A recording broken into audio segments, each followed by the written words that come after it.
Imagine you're a sailor on the SS Buttplug. You spent your childhood climbing the tallest of hills to be up, and away from seeing the lowest of lows happening in your unremarkable Victorian era household. You wound up joining the Navy to get away from your old man, and because of it, you ended up in the line of battle for your own country.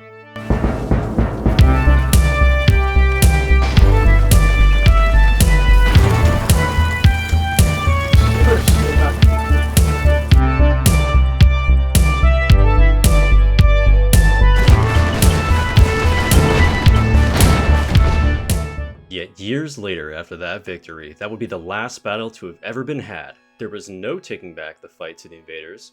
There was no vengeance for the lives lost, or the families left widowed and disenfranchised.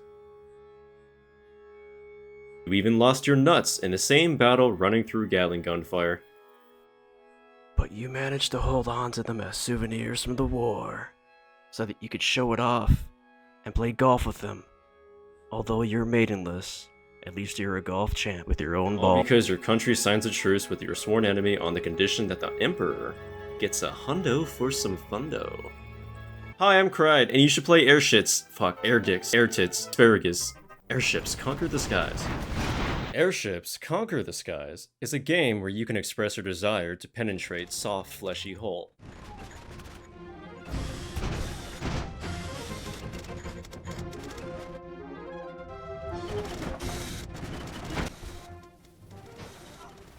With either a Buster Baller, teeny weeny musket, or Bass Pro Friendly Fire certified rifle. Or you and your homies can just pop in and circle jerk the command center and take her for yourself.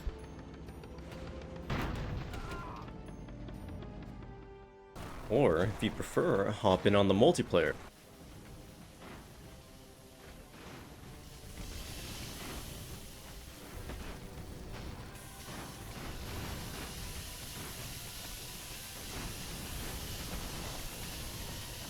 Holy shit, what the fuck just happened there?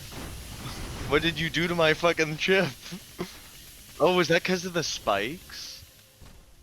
Oh, I get it now. No longer have homies because you should have given them a head start before you took their capital, and now they want a refund because you try hard a little too hard and feel bad until you check their hours and see they just missed the refund and you try not to laugh. What? No, it's because how I'm not salty. Like, with robust 2D side-scroller physics, you can do this.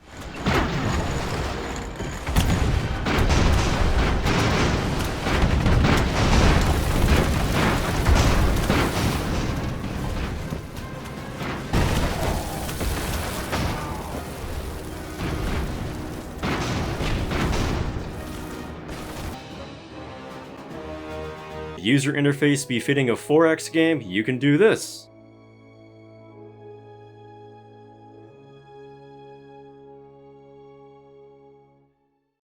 Don't care for conquest mode because you gotta work at Amazon in 8 hours? Relax with shipbuilding and give yourself a juvenile chuckle. Test out your creations and put them together like you're 4 years old discovering Legos for the first time. I think the gameplay is solid and a lot more straightforward than you would think for a game like this, where the universe-specific plot MacGuffin that makes ships fly in this game is called Suspendium, which doesn't just help in keeping your ship, suspended in the air, but also as suspending your disbelief mildly well. To make a ship, you need coal to power your ship, not fireproof. A constant supply of ammunition so you never keep them waiting. A gender-neutral reproductive organ to keep them guessing when your DNA comes a knockin'. And if all else fails, just have a little happy accident.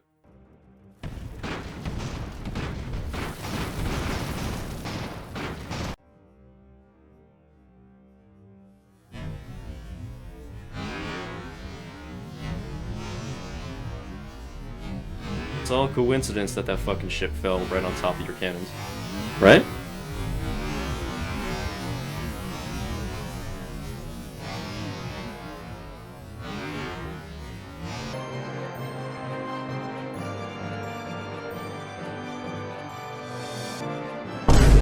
This game is good at making everything feel specialized, and with its trade-offs, land ships with mechanized legs, and even dragons and various monsters to ruin both your station fleets and put a dent in your income.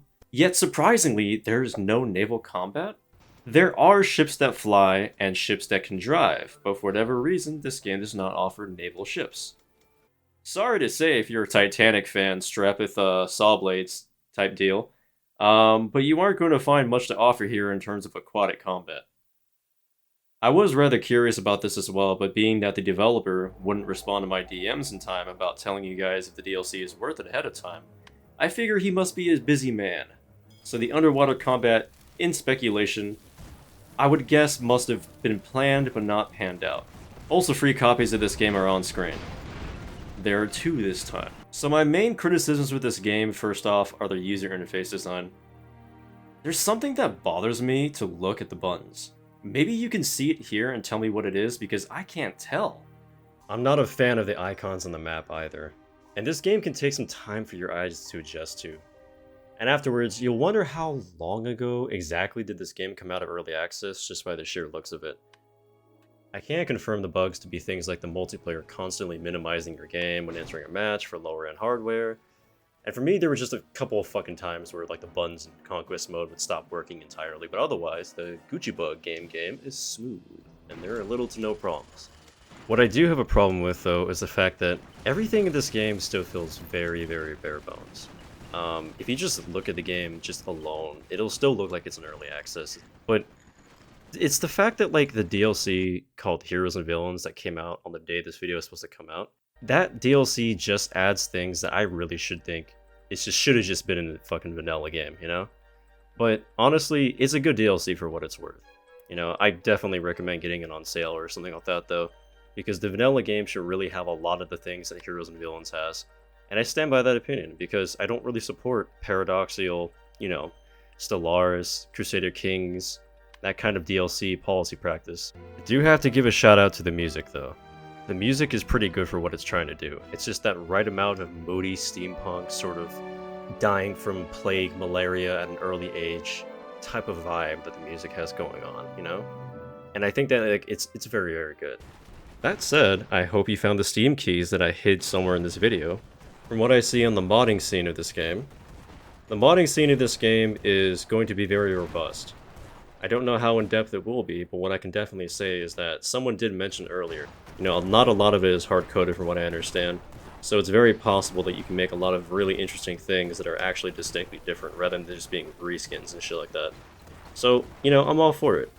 I gotta say, the modding scene for some games is staggeringly surprising. I mean, just look at Lost Judgment.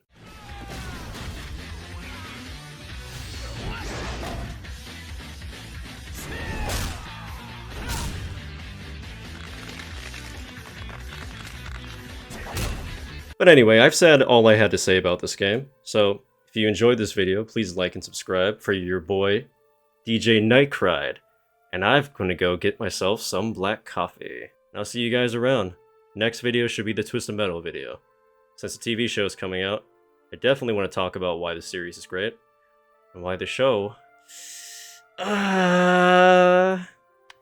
Here is Airship 51 by yours truly. This is Nightcried FM telling you to keep your wind beneath your sails hot and heavy. But not too hot and heavy. You don't want to crash into a floating island, huh? We're gonna crash into an island.